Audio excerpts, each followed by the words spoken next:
퇴근 후에 카카오톡 등 통신수단을 이용한 반복적인 업무 지시를 금지하는 법안이 발의가 됐습니다. 네, 법안과 관련해 직장인들 사이에서도 논쟁이 일고 있는데요. 신은숙 변호사와 함께 관련 내용 자세히 짚어보도록 하겠습니다. 안녕하세요. 안녕하세요.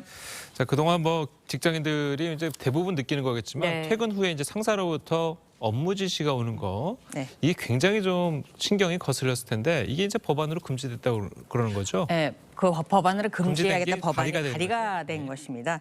이제 보면은 최근에 보면 통신기가 보급이 돼서 예. 1인 하나 정도의 통신기는 전부 보유하고 있고요. 더욱이 코로나19를 거치면서 비대면 업무 지시가 활성화되어 있습니다. 예. 그런데 이것이 SNS를 통한 업무 지시와 보고가 근무 시간 내에 이루어지면 다행인데 퇴근한 이후에 이제 이게 반복적으로 이루어지면서 이것을 법안으로 금지하겠다라는 근로기준법 개정안이 더불어민주당의 노웅래 의원에 의해서 발의가 현재 됐습니다. 예. 그래서 네. 계속적이고 반복적으로 업무 시간 외에 SNS를 통해서 업무 지시를 한다라고 하면 과태료 500만 원에 처하겠다라는 개정안입니다. 네, 그런데 이제 법안 내용이 좀 모호하다라는 지적도 좀 나오고 있어요. 네, 모호하다고 하는 것은요. 어떤 이제 과태료가 주어지긴 하지만 물론 이거 형벌은 아니지만 금전적인 부분에서 강제적인 처벌이 나오다 보니까 이것이 명확해야 하는데 근무 시간 외에는 명확한데 네. 계속적이고 반복적이라고 하는 것이 몇 번을 해야 계속적이고 지속적이라고 하면 몇 달간을 해야 이게 지속적이냐 이런 부분에서 상당히 모호하다. 그래서 이런 모호한 규정을 적용해서 500만 원 과태료 처하는 것은 좀 과하지 않느냐 이런 지적이 있습니다. 그러니까 과거에도 비슷한 법안들이 발의됐던 기억들이 있는데 네. 한 번도 이제 법제화된 적이 없었잖아요. 그럼 이번에도 법제화될 가능성이 없다 이렇게 보여지나요? 어떻습니까? 가능성은 쉽지 않을 것으로 보이는데요. 그것은 이제 균형성을 갖추고 있지 않기 때문입니다. 사실 사업자가 과거의 사고로 보면 근로자에게 적은 임금을 주고 노동력을 착취한다라는 그런 사고를 가지고 있어서 사업자를 권력자로 본다라고 보면 이런 게 권력자로 봐서 문제가 있다라는 부분이 지적이 있는데요.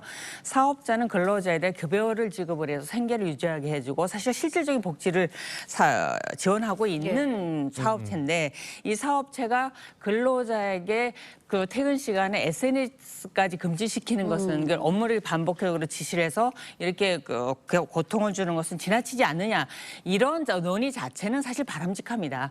하지만 그러면 근로자를 보면 사업자 입장에서 근로 시간에 온전히 근로에만 집중하고 있느냐 이런 부분을 보면 외국의 예를 비교해 보면은 사실 근무 시간에 개인적으로 휴대전화를 사용한다라든가 인터넷 검색을 한다라든가 이런 거 자체가 이제 사실은 문화 자체가 형성돼 있지 않다라는 거죠. 오로지 업무에만 집중한다는 거죠. 그렇기 때문에 업무 시간 외에 업무 지시라는 SNS를 금지를 해도 명분이 있다라는 겁니다.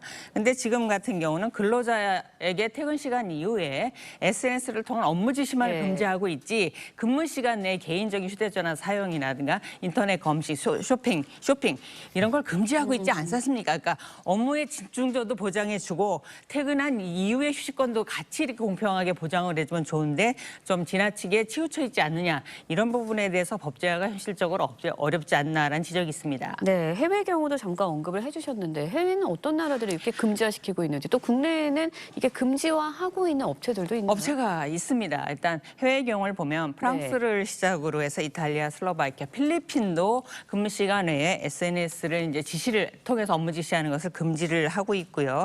그다음에 포르투갈 같은 경우는 어저께 10만 유로의 이제 과태료 벌금에 처하게 되는데 우리나라로 1억 3,500만 원입니다. 예. 이렇게 강력하게 제지를 하고 있고 LG 플러스 같은 경우, 유플러스 같은 경우는 2016년부터 시행을 했다라고 합니다.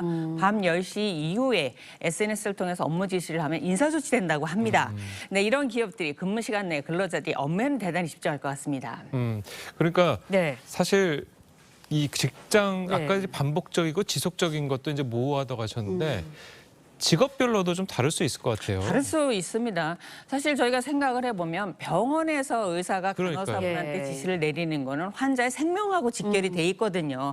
이럴 경우는 업무 시간하고 모호할 수가 있어서 사실 업무적으로 지시를 할 수가 있는데 저는 개인적으로 저도 사업장을 운영하고 있지만 사실 업무 시간 외에는 절대로 SNS를 보내지를 않습니다. 예. 이렇게 시간이 근무 시간과 휴식 시간이 단절될 수 있는 퇴근하니까 단절될 수 있는 직업은 모르겠는데 이것이 연속성을 가지고 이어져야 되고 더구나 고객의 서비스의 질이라든가 생명과 연관이 있다라고 하면 어느 정도 융통성이 있게 허용이 되어야 되지 않느냐 이런 지적이 있어서 좀 더 꼼꼼한 법안에 대한 검토가 필요할 것으로 보입니다. 그러니까 법으로 뭐 강력히 규제하기보다는 각 직장별로 좀 그 직장별의 이제 상황에 따라 판단할 수 문화가 있도록. 형성돼야 네, 되는 거죠. 문화. 그렇지. 알겠습니다.